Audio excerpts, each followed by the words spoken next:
The RM progression model is the approach or the progression approach that works the best for type 1A, 1B, and 2A. It's very simple. I personally call it the ramping up method. You are selecting a rep number, or it could be a rep range, but let's say a number to make it simpler. Let's say it's 6.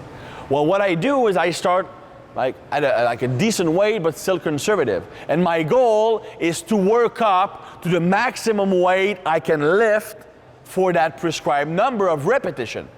So it could be working up to a 1 RM, so maximum, working up to my 2 RM, working up to my 3 RM, working up to my 6 RM. Normally I don't go above working up to a 5 RM, especially when training for strength. If I'm doing more than 5 reps, I would go more to a double progression model or just doing straight sets. Now, using the RM system, the reason why it's better for the type 1A, 1B, and 2A is that these types, well, especially the 1A and 1B, need to challenge themselves. They need to, well, they like a challenge. They like to win.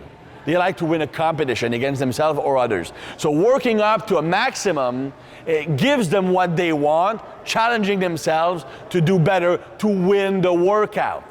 So that's why it's so motivating. For the 2A, well, everything works, but nothing works forever. That's why personally, even though I'm a 2A, I really like to have one movement, my neurological movement. Remember, right? The type 2A need both neuro work and muscle work in a session. So my neuro work is always done using the RM system, working up to a 3 RM, 2 RM, 4 RM, 1 RM, depending on what I'm at. Now, the way I prevent after 2 weeks it's boring, I change my exercise every 3 weeks, kind of like the West Side guys are doing.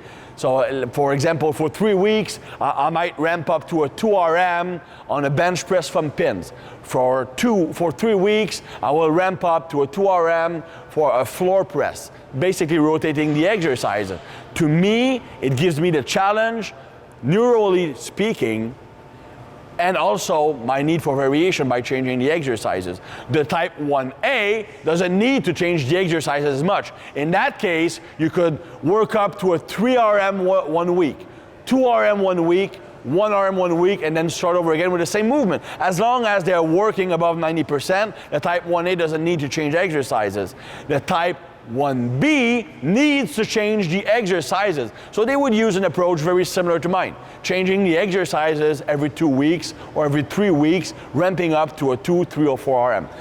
The only type of guy that will do really well on a 1 RM ramp would be the type 1A and the 2A. The 2B should stick to a 2, 3, or even 4 RM. So that is the RM system, and I even use it sometimes on bodybuilding exercises. Let's say I'm picking up sets of 8, I will do lateral raises until I can't do 8 reps. In that case, I will stop when I do only 7. So that's how you do the RM system. If I'm using RM system for 1, 2, 3 RM with big compound movements, I stop when I know I can't do more weight for the number of reps I've selected. If I'm using the RM system more for muscle work, isolation or higher rep work, I add weight and I stop when I'm coming 1 rep short of my target. That's when I know that I'm done. Since I'm doing like 8 reps, even if I get only 7, that's fine. But that tells me don't go heavier because you reach your limit. So that's the RM system. In my opinion, personally, that's how I like to train, and that's how I train most of the clients I work with.